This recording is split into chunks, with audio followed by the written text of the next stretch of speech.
விண்வெளியில் ஆப்பிள் வாழைப்பழம் சிறுநீர் குடிநீராக பயன்படுத்தப்படுகிறார். சுனிதா வில்லியம்ஸின் விண்வெளி வாழ்க்கை. சர்வதேச விண்வெளி நிலையம் ஒரு கால்பந்து மைதானத்தை விட பெரியது. 6 படுக்கை அறைகள், 2 குளியலறைகள், ஒரு உடற்பயிற்சி கூடம் மற்றும் 360 டிகிரி பார்வை கொண்ட ஜன்னல் ஆகியவை இதில் உள்ளன. 7 பேர் கொண்ட ஒரு குழுவினர் வினாடிக்கு 5 மைல் வேகத்தில் பயணித்து ஒவ்வொரு 90 நிமிடங்களுக்கும் பூமியை சுற்றி வருகிறார்கள். சில நேரங்களில் குழுவினர் மாறும்போது 7க்கும் மேற்பட்டோர் நிலையத்தில் இருப்பார்கள்.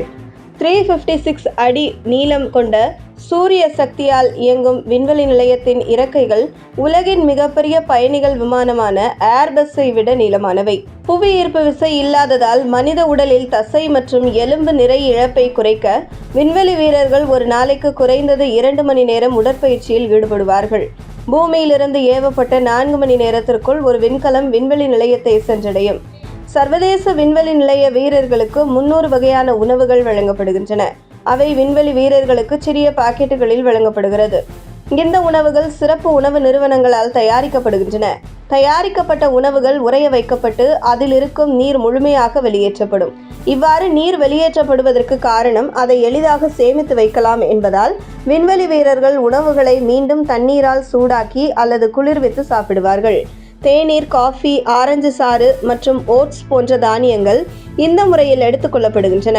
நட்ஸ், பிஸ்கட்டுகள், ஆப்பிள், வாழைப்பழங்கள் போன்ற பழங்களை அப்படியே உண்ணக்கூடிய உணவுகளும் வீரர்களுக்கு வழங்கப்படும். சர்வதேச விண்வெளி நிலையத்தில் பூமியில் உள்ளதை போன்ற கழிப்பறை இருக்கைகள் பொருத்தப்பட்டுள்ளன.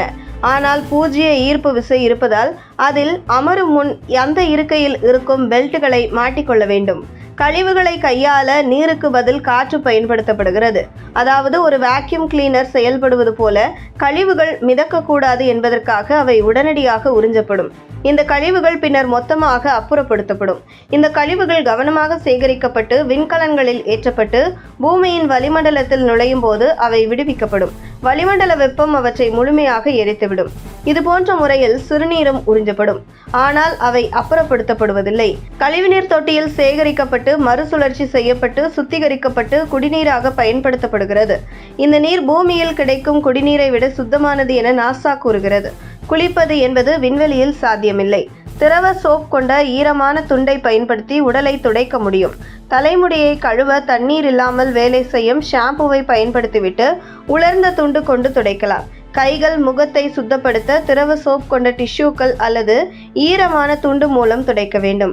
பூஜ்ய ஈர்ப்பு விசையால் தூங்கும் வீரர்கள் அங்குமிங்கும் மிதந்து சென்று காயமடையக்கூடிய அபாயம் உள்ளதால் விண்வெளி வீரர்கள் தங்கள் உடலை விண்வெளியில் தூங்குவதற்கென பிரத்யேகமாக உருவாக்கப்பட்ட சிறிய பெட்டிகள் அல்லது பைகளுடன் இணைத்து கொண்டு தூங்குவார்கள். அது மட்டுமல்லாது அங்கு நிறைய உபகரணங்கள் இருப்பதால் குளிரூட்டும் மின் விசிறிகள் மற்றும் இயந்திரங்களின் ஒலி எப்போதும் இருக்கும். இந்த சுற்றுப்புற இரைச்சல்களால் தூங்குவதில் சிரமம் ஏற்படாமல் இருக்க விண்வெளி வீரர்கள் கண் கவசங்கள் மற்றும் ஏர் பிளக்ஸ் பயன்படுத்துகிறார்கள். இவ்வளவு சிரமங்களை எதிர்கொண்டுதான் விண்வெளி வீரர்கள் விண்வெளியில் பயணம் செய்து திரும்புகிறார்கள். உங்கள் தின சேவல்.